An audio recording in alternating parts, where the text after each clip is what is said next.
फ़लस्तीनी मुसलमान इस वक्त उम्मत मुसलमान की तरफ देख रहे हैं कि कब उम्मत मुसलमान उन्हें इसराइल के जुल्म और जबर से बचाएगी। जबकि उम्मत मुसलमान को लीड करने वाले मुसलमान ममालिक सऊदी अरब और दुबई में से एक तो म्यूज़िकल कंसर्ट करा रहा है, बुरके पे पाबंदी हटा रहा है और उसके बाद वो शराब को वहाँ पे जायज़ करार दे रहा है। जबकि दूसरा इसराइली वज़ीर-ए-आज़म से मुलाकातें करके फ़लस्तीनियों के जज़्बात को, फ़लस्तीनियों की उम्मीदों को यकदम ही तोड़ रहा है। मैं हूं वकार बग्गा और आप देख रहे हैं मेरा यूट्यूब चैनल। आज के व्लॉग में हम बात करेंगे जो हालिया दिनों में मुलाकात की गई है दुबई के वली अहद की तरफ से इसराइली वज़ीर-ए-आज़म से, और उसके बाद जो सऊदी अरब में म्यूज़िकल कंसर्ट किया गया, शराब को वहाँ पे जायज़ करार दिया गया, इस हवाले से। सबसे पहले तो मैं आपको बताता चलूँ कि गुज़श्ता दिनों आपने खबर जानी होगी कि इसराइली वज़ीर-ए-आज़म की दुबई में आमद हुई। सरकारी सतह पे ऑफ़िशियली उनकी दुबई के वली अहद से मुलाकात हुई और उस मुलाकात में उन्होंने बेशुमार मामलात पे बात की। मुलाकात का सिर्फ़ और सिर्फ़ एक मकसद था और वह ये था कि उम्मत मुसलमा के जितने भी इस्लामी ममालिक हैं, जो अरबों को अपना लीडर मानते हैं, उनको क्लियर करना, उनको बताना कि इस वक्त फ़लस्तीन अकेला हो चुका है। फ़लस्तीन के साथ कोई नहीं है। मुसलमानों को लीड करने वाले मुस्लिम ममालिक जो थे, वो इस वक्त इसराइल की झोली में जाके बैठ चुके हैं और वो सारे इस वक्त अमेरिका को खुश करने की कोशिश में हैं। और इससे पहले 2 दिन पहले आपको एक खबर मिली थी कि नवंबर में सऊदी वली अहद ने भी इसराइली वज़ीर-ए-आज़म से मुलाकात की है। ये खबर इसराइल के एक मीडिया हाउस ने दी थी, खबर रसा इदारे ने दी थी, और उसने ये क्लेम किया था कि मोसाद के जो चीफ हैं, वो भी इस मुलाकात का हिस्सा थे। जब दुबई के शेख की ये मुलाकात मंज़र-ए-आम पे आई तो सारी जो पुरानी खबरें थी उनकी भी तस्दीक हो चुकी है। इस वक्त फ़लस्तीन पूरी दुनिया में अकेला रह चुका है और वो देख रहा है कि उम्मत मुसलमा का अगर कोई कंसेप्ट है, अगर कहीं पे उम्मत के मफाद को देखा जाता है, अगर कहीं पे मुसलमानियत है, तो फिर वो उन्हें आके बचाएंगे। मगर अफसोस कि इस वक्त ये सारे कंसेप्ट ख़त्म हो चुके हैं। इस वक्त अरब दुनिया जो है वो एक अलग ही डगर पे चल पड़ी है। सऊदी अरब जैसी पाक सरजमीन पे सलमान खान और जस्टिन जैसे आलमी सिंगर्स को बुलाया गया, वहाँ पे बेहुदगी की गई और बेहुदगी को अलाउ किया गया। हमने देखा कि पहले अरामको में जाके इस तरह की महफ़िलें सजाई जाती थी सऊदी अरब में। वहाँ पे हर वीकेंड पे शराब चलती थी, वहाँ पे डांस होता था, वहाँ पे म्यूज़िक बजाया जाता था। मगर ये तारीख़ ने पहली दफ़ा देखा कि सऊदी अरब में जिस शहर रियाद की सड़कों पे कुरान पाक के एक नक्श बनाए जाते हैं, जहाँ पे सड़कों पे कुरान पाक लगाए जाते हैं, जहाँ पे एक मुक़द्दस फ़िज़ा कायम की जाती थी, वहाँ पे सलमान खान जैसे एक अदाकार के हाथों के वहाँ पे अक्स लगाए जाएँगे।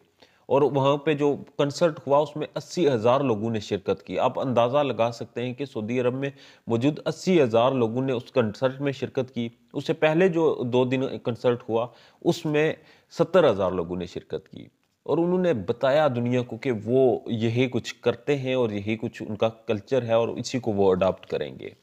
और उसके बाद दुबई के जो शेख थे, उन्होंने वली अहद थे, उन्होंने इज़राइली वज़ीर-ए-आज़म से मुलाकात की और उन्होंने दुनिया को बताया कि हम यही हैं, यही हमारी औकात है, यही हमारी हैसियत है और यही हम करेंगे। इसके बाद ये सारे मामलात हो गए और इसराइल को खुल्लम-खुला छुट्टी दे दी गई। आजकल मामला चल रहा है, अगर आप इसराइल के मामलात को देखें तो वो वेस्ट बैंक पे शेल्टर्स बना रहा है और इसराइल जो है वो फ़लस्तीनियों पे इस वक्त मज़ीद पाबंदियाँ बढ़ा रहा है और वेस्ट बैंक जो फ़लस्तीन का इलाका है, वहाँ पे शेल्टर्स बनाने की अमेरिका खुद फ़लस्तीन की मुखालफत कर चुका है और उन्हें मना कर चुका है। मगर फ़लस्तीन इस वक्त बेलगाम घोड़ा है और उसकी गोद में अरब लीडरान जाके बैठ चुके हैं। वहाँ पे जो एक फ़ौजी इत्तेहाद था आलमी मुसलमान ममालिक का, वो इत्तेहाद भी काम नहीं आया। वो इत्तेहाद सिर्फ़ एक तलवारें उठा के, शराब के गिलास उठा के डांस करने तक महदूद रह चुका है। और इसके साथ जो तबलीगी जमात का मामला है, सऊदी अरब ने तबलीगी जमात को दहशतगर्द जमात डिक्लेयर किया है। सऊदी वज़ारत मज़हबी अमूर ने ट्वीट जारी किया है और तमाम मसाजिद के जो खतीब हैं, उनसे कहा गया है, सरकारी ट्वीट का मकसद ये है कि हुक्म दिया गया है, آپ جمعہ کا روز خطبہ دیں اور اس خطبے میں تبلیغی جماعت کو اس کے خلاف خطبہ دیں اور بتائیں کہ یہ دہشت گرد جماعت ہے۔ ایک طرف سعودی عرب کلیم کر رہا ہے کہ وہ جدت کی طرف جا رہا ہے، وہ اس لیے میوزیکل کنسرٹ کر رہا ہے، اس لیے وہ اس طرح کی میوزک نائٹس کا اہتمام کر رہا ہے، اس لیے وہ دنیا بھر سے اداکاروں کو بلا کے وہاں پہ ایونٹس کروا رہا ہے۔ اور دوسری طرف سعودی عرب مسلمانوں کی ایک جو عرصہ دراز سے تبلیغی جماعت چل رہی ہے، جس کے اوپر کوئی بھی کسی قسم کا کوئی دہشت گردی کا الزام بھی نہیں ہے، اسے وہ دہشت گرد ڈکلیئر کر رہا ہے۔ اس سے واضح ہو جاتا ہے کہ سعودی عرب کی پالیسی کیا ہے، وہ کس طرف شفٹ ہو رہا ہے، اور ویژن 2023 کیا ہے۔ اس کے مطابق سعودی عرب جسے ہم اپنا لیڈر مانتے تھے، جس کے پاکستان میں نعرے لگائے جاتے تھے اور جس کو اپنا قائد مانا جاتا تھا، وہ اس وقت امریکہ اور اسرائیل کی جولی میں بیٹھ چکا ہے، اور آفیشیلی بیٹھ چکا ہے اور سامنے آ چکا ہے اور کھل کے وہ کر رہا ہے۔ سعودی عرب جیسی پاک سرزمین پہ وہ اس طرح کی حرکات کر رہا ہے، اور اس طرح کی حرکات وہ سینہ ٹھوک کے کر رہا ہے۔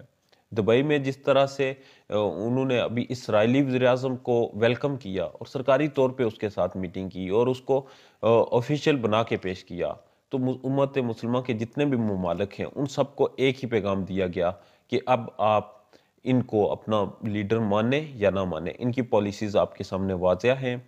جو فلسطین ہے وہ اکیلا ہو چکا ہے۔ اس وقت دنیا میں صرف ایک پاسپورٹ ہے جو 109ویں نمبر پہ ہے، جس کے جو پاسپورٹ اگر کسی کے ہاتھ میں ہوتا ہے تو آپ کو ایئرپورٹ پہ الگ لائن میں لگ کے اپنی تلاشی دینی پڑتی ہے۔ اس کمزور ترین پاسپورٹ پہ ایک فہریہ لائن لکھی گئی ہے کہ یہ پاسپورٹ پوری دنیا کے ہر ملک کے لیے کارآمد ہے ما سوائے اسرائیل کے۔ تو یاد رکھیں کہ پاکستان کمزور ضرور ہے، پاکستان 109ویں نمبر پہ اس کا پاسپورٹ ضرور ہے، پاکستان کی جوڈیشری 126ویں نمبر پہ ضرور ہے، مگر ایک چیز یاد رکھیں، پاکستان مستقبل میں امت مسلمہ کا لیڈر ہے، اور انشاءاللہ پاکستان ہی امت کو لیڈ کرے گا۔ پاکستان کے ہی صرف اس وقت کنسیپٹ میں امت کا جو ایک ذکر ملتا ہے وہ پاکستان ہی ملک ہے۔